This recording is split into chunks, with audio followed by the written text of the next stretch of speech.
Alright, so for this video, we are going to do the soccer player known as Ronaldo. We are going to see how attractive he is, and we're going to see what his facial rating is.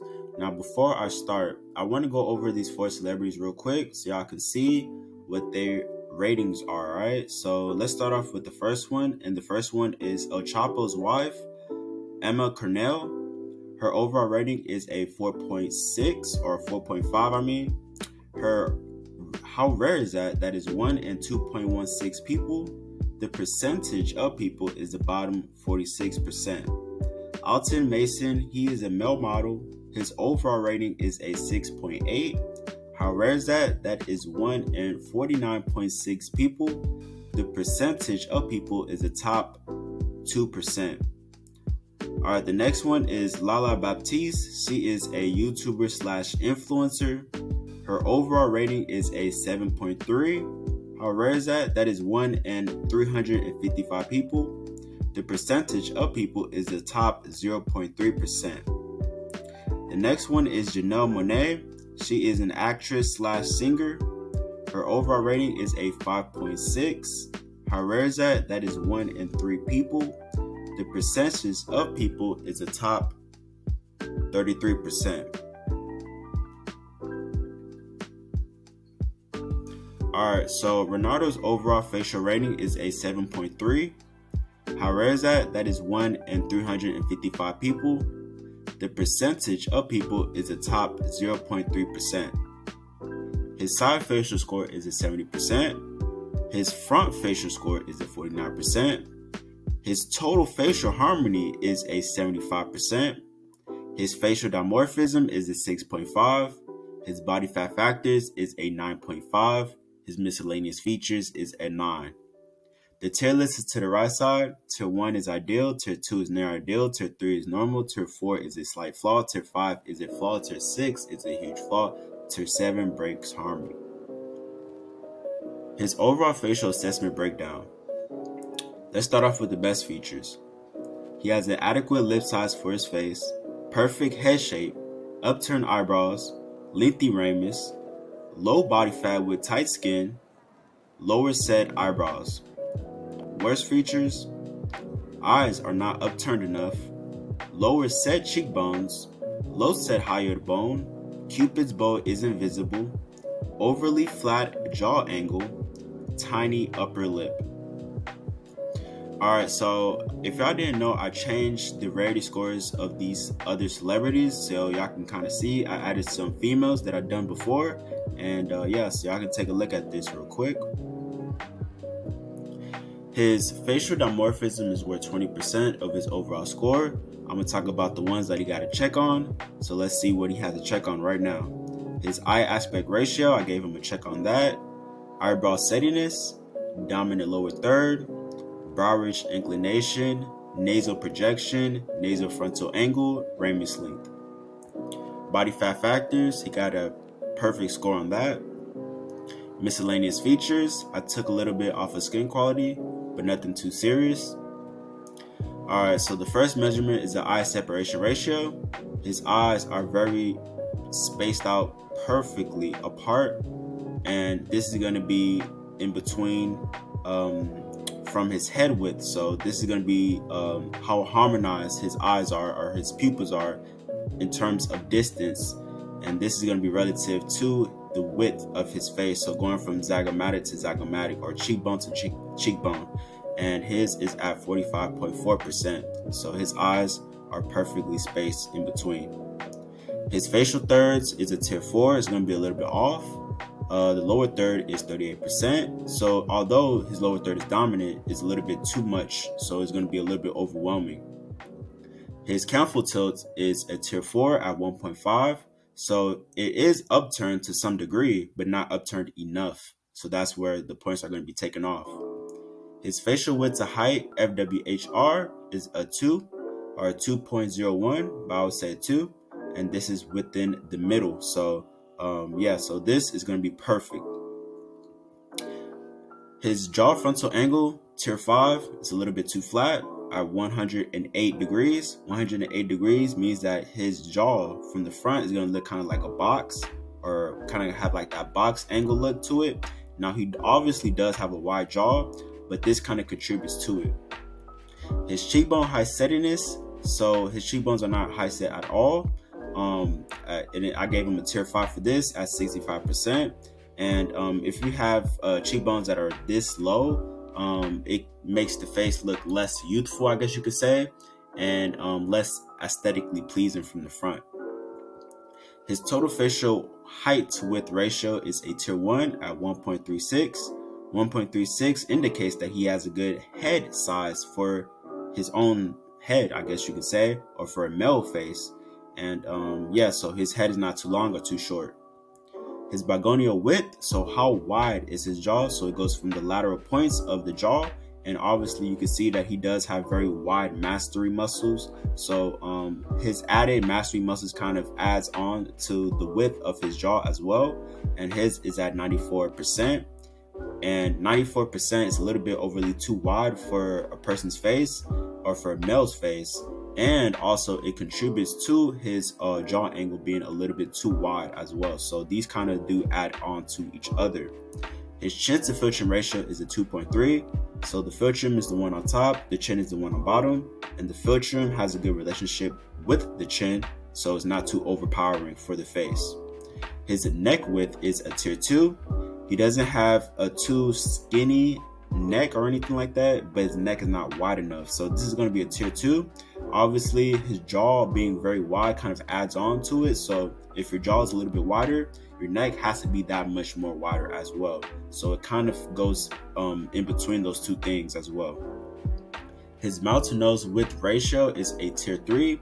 Now, his nose isn't really the problem because it's in the inner canthus of the eyes, which it should line up with the inner canthus of his eyes. Now, let's keep in mind that his eye separation ratio, right, the first measurement that we did, now that kind of indicates to us that he has a good relationship between his eyes, and his eyes are not too far apart or too close together. It's perfectly spaced in between. Now, we can also use his eyes to indicate whether he has a good mouth to nose relationship as well. Now, if we look at the width of his mouth, we can see that the width of his mouth is actually supposed to be within the inner iris of the eyes. Now, on the left side, it is within the inner iris of the eyes, but on the right side, it's a little bit outside of the inner iris of the eye. So his mouth is a little bit too wide for his face just by looking at this. So if your mouth is going to be a little bit too wide for your face, it's going to unharmonize with, you know, your other features as well. So his mouth is the problem, not his nose, but his mouth is the problem. So his mouth is a little bit too wide. His mid-face ratio is a tier 1 at 0.97. So as y'all know that men have mid-face ratios that are going to be a little bit longer because men have the longer faces or the longer heads. And also we have closer set eyes as well. So that's how we can be able to get away with having a longer mid-face ratio. So it looks more, I guess you could say, more dominant appearing.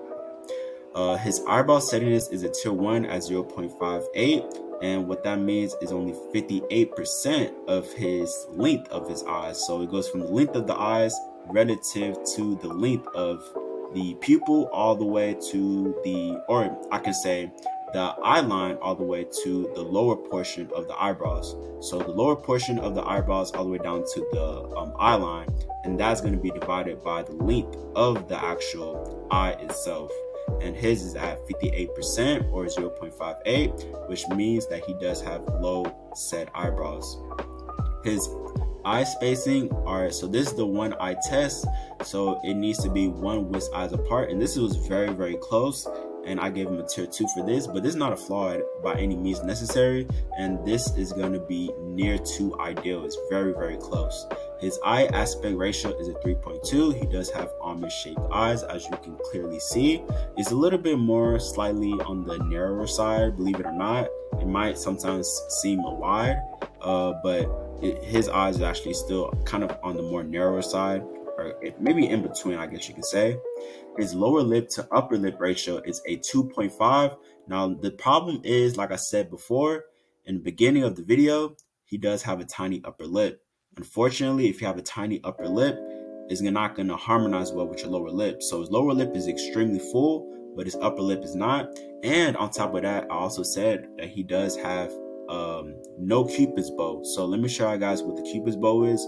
So the Cupid's bow is usually the groove that you see is going to be around the iliac base of the nose, and from the iliac base of the nose, you're going to go all the way down to the upper lip.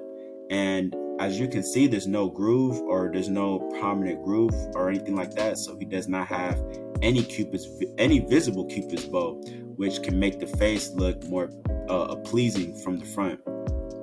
His deviation from his ipsilateral iliac angle to his jaw frontal angle is 11 degrees. That is going to give him a tier 3. Now, preferably, you want to have, at least 5-degree deviation, or at best less than 10-degree deviation, but he has 11-degree deviation, and this is due to his jaw being a little bit too wide. So his jaw being a little bit too wide, and like I said again, having a wide jaw can unharmonize other features as well. So yeah. His eyebrow tilt is a 12.5 degrees, so he does have very tilted eyebrows, and having very tilted eyebrows can make the face look very aesthetically pleasing and make it look more dominant. His bitemporal width, so how much forehead exposure does he have? And from looking at this, I thought he didn't have enough forehead exposure, but actually he does. Now, it's at the lower range at 88%, but still he has enough forehead exposure, so it's not too wide or too short. Believe it or not, it might not seem like it's too wide, but it's on the shorter end, but it's still within the preferred range, so that is kind of surprising to me. His lower third proportions is 31%. 31% means that he does have a good lower proportion, and his lower third is well proportioned enough. So yeah, and we're also going to have another measurement towards the end to indicate that his lower proportions is good. So this one is the best one in my opinion, but the other one is just as good. So the other one is going to tie into this one as well. His ipsilateral iliac angle is 97 degrees. 97 degrees is a tier 2, and what this means is that he does have a wider set or wider angled mid-face. And what can contribute to this is if you have a nose that is not lengthy enough, this can make the angle wide. And also if you have wider set eyes in general, so if your eyes are a little bit too spaced out apart, or if you have very wide set orbits, this angle can be even wider. So the length of the nose, or how lengthy the nose is in terms of just height and how wide set your eyes are, can contribute to this angle. All right, so the next one is the gonial angle. He has a tier 3, 127 degrees. Now this is not too bad. This is just ever so slightly off. 123 is the highest you can go for a gonial angle, or for a perfect gonial angle for a man, because we also have sharper jaws. Now for a female, this will be perfect, but for a male, this will be slightly off, but this is still within the normal range by any means necessary. This is not too bad. His nasal frontal angle, so this is the best way to indicate if we have a prominent brow region, and he does, and this is extremely low. This is one of the lowest I've seen so far. And to give you an idea how low this is probably as low as Mike Tyson, believe it or not. His mandibular plane angle is a tier 1 at 20 degrees. 20 degrees means that he does have a good mandibular plane angle, so his mandible isn't too flat or isn't too steep. Now this is kind of surprising because I would have thought it would be a little bit flatter since his jaw angle is flat, but I guess not. But usually if somebody has a mandibular plane angle that is very flat, let's say something like 14 degrees, that means that the jaw angle would be box-like. So this does contribute to the front as well. So these side measurements also contribute to your front angles or your front measurements as well. So side is just as important as the front, in my opinion.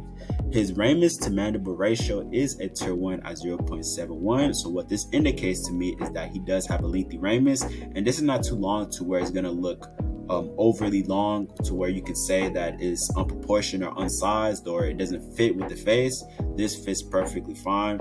And yeah, his facial convexity from the glabella is a tier 1 at 168 degrees. 168 degrees is barely, just barely made it into it. And if he had 1 degree less, he would be at a tier 2, but anything less than this will be outside of that preferred range, I guess you could say. But yes, he does have a good facial convexity for his face.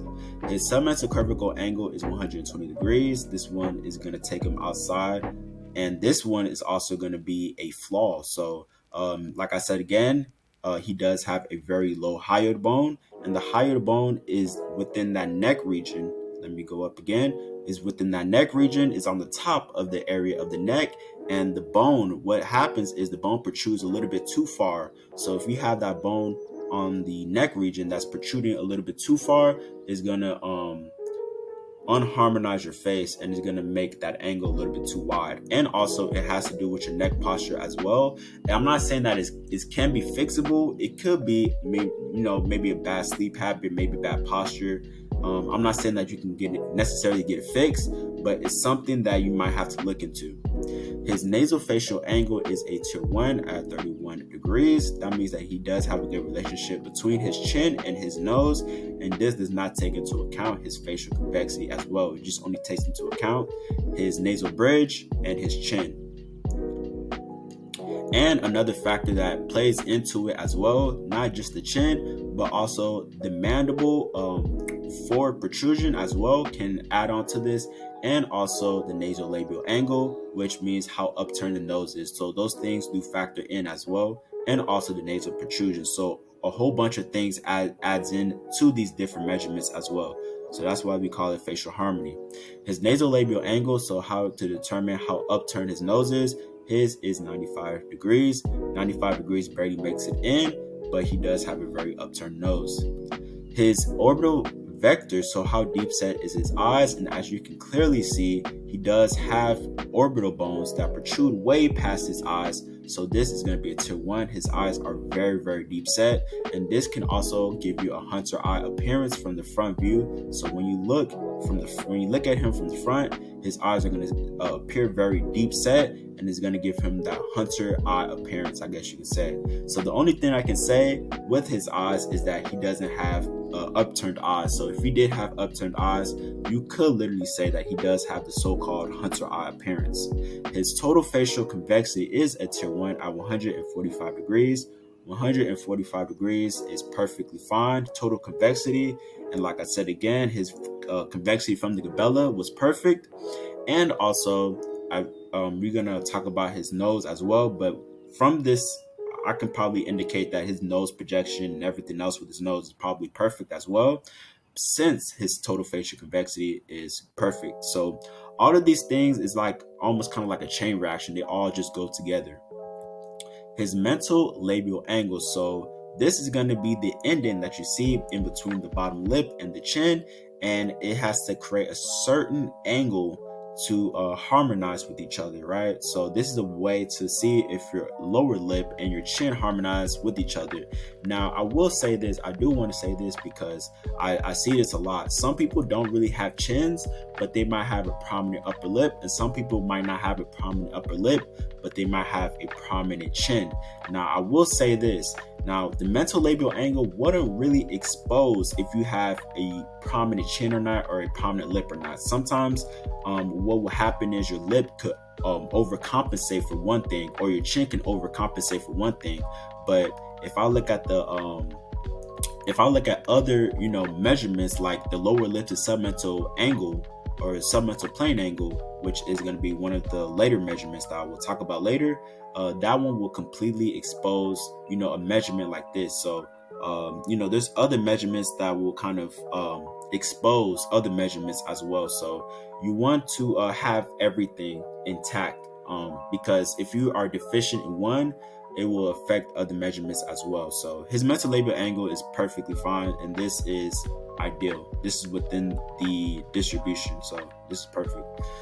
His facial convexity from the nasion, so instead of going to the glabella, which is the brow region, we're going to the nasion, which is at the upper portion of his nasal bridge, where it is set at, and his nasal bridge is pretty high, and you can see from the distance between the actual nasal bridge and his eyes as well. So and also having a higher nasal bridge will give you a deeper set eye appearance as well.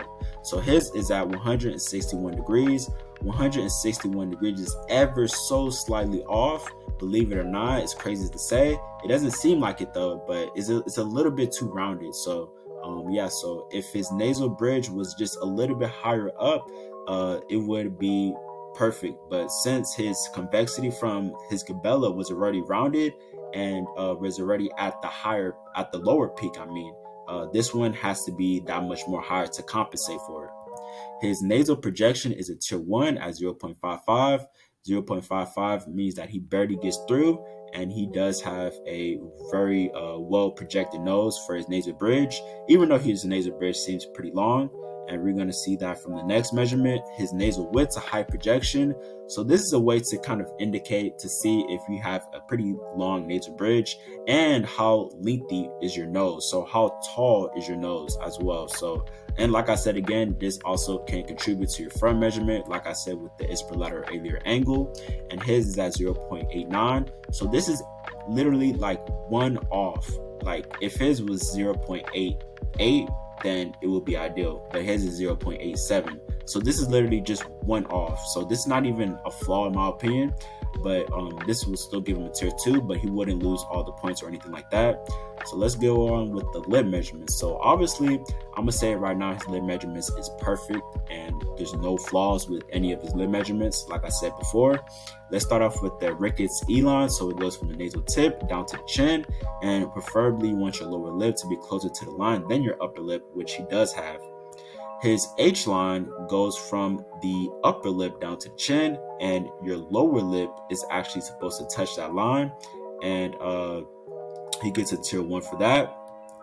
His S-line goes from the middle of the nose down to the chin, and preferably you want your upper lip and lower lip to touch that line, and he gets a tier 1 for that.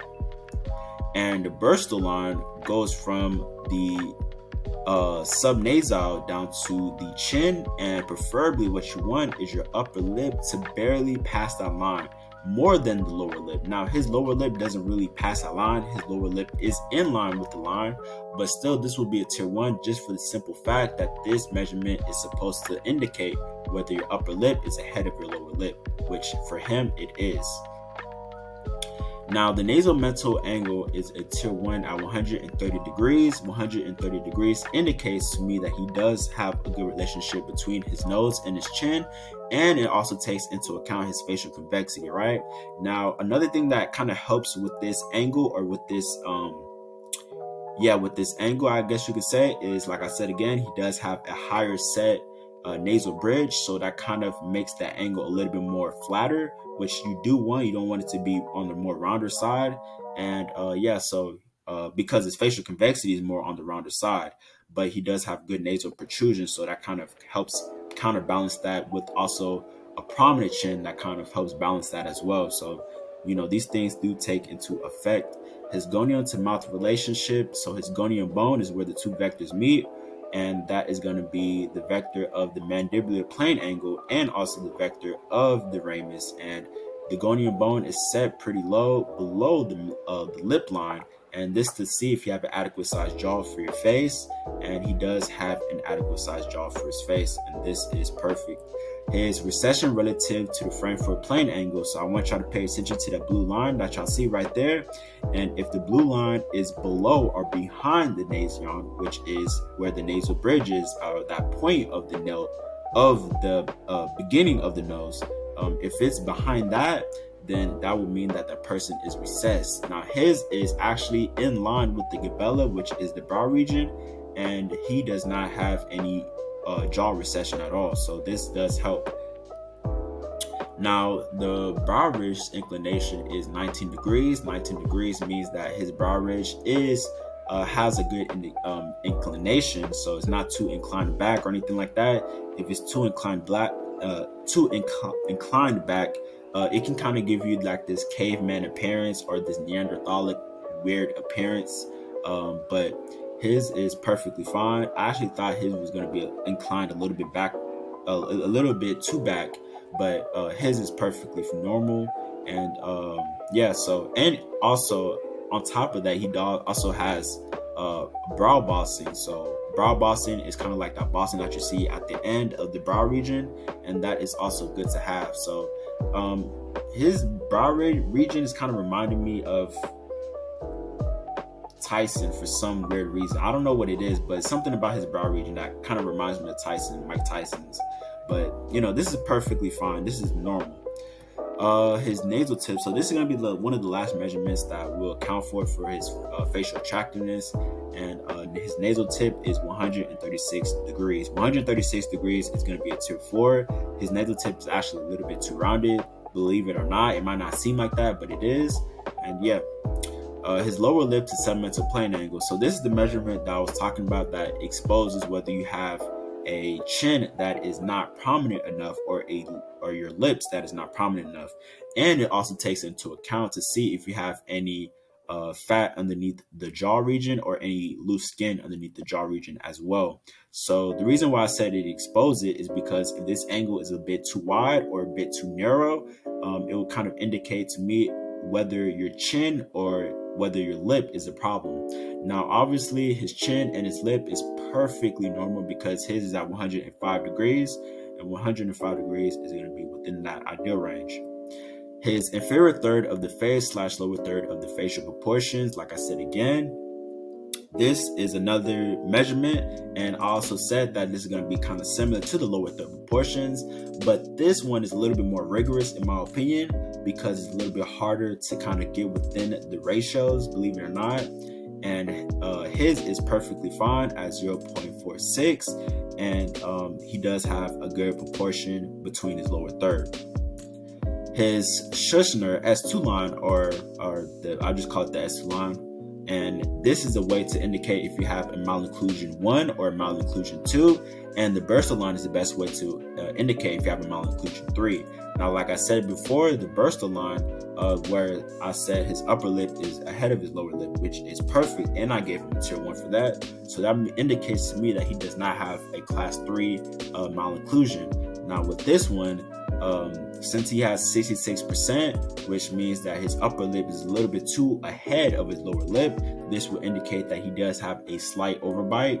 And I think I put that in the, maybe not, I don't know if I put that in, but he does have a slight overbite nonetheless. And but this is not like a too big of a flaw or anything like that. A lot of these celebrities actually have overbites.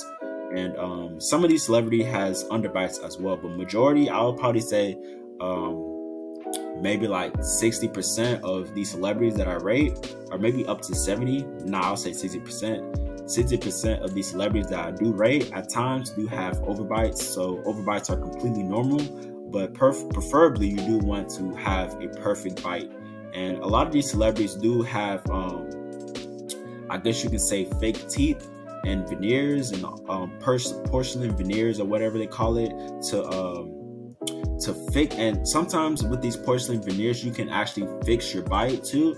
And some of these celebrities do have had braces when they're young and stuff like that, so that kind of does contribute to it as well.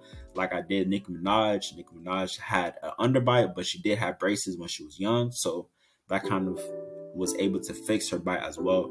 But anyway, like I said again, these celebrities have porcelain veneers and stuff like that, so they can kind of fix their teeth and fix their bite or whatever they usually do. All right, so this is the last measurement, and this is the Z angle, and this gets the profile of view of how protrusive your lips are, to indicate if your lips are too protrusive for your face. And his lips are actually not protrusive at all for his face. His is perfectly sized well, and his is actually within the normal range. So you don't have to get within the ideal range, which is in the 75 to 78 degrees. You don't have to do that. Preferably, you do want to have 70 to 80, at least 70 to 80 degrees will be nice. If it's over 80 degrees, that means you do have lips that are recessed. And if it's lower than 70, that means you have lips that are more protrusive. One thing that I will say, and one thing that I did notice with this, and his is perfectly fine. This is normal. All right. So one thing that I did notice between celebrities and just between people that I have personally rated is that when it comes to African American lips, their lips are actually lower than 70, which indicates to me that their lips are more protrusive, which is usually normal for African Americans, and it's the opposite for white people. So for white people, they're actually over 80%, majority of them. And majority of them, that are over 80% means that the lips are recessive, right? So it's not easy to get within the normal range, believe it or not. And another thing that I will say is biracial people have an easier time getting within the normal range, which is kind of obvious, I guess you could say, because you're kind of in between, you're mixed, you got the best of both worlds, I guess you could say. And yeah, so that's just one thing that I kind of did notice about that. So when it comes in terms of how protrusive your lips are for your face. And yeah, so this is it. Make sure to subscribe, make sure to like, make sure to email me, or not email me, DM me on Instagram if you want me to rate your face. A lot of people have came to me to get their face rated. Don't be shy, don't be scared. And I won't share any information about you or anything like that, because I know some people are kind of afraid of that. But yeah, so I'm out, guys. Peace.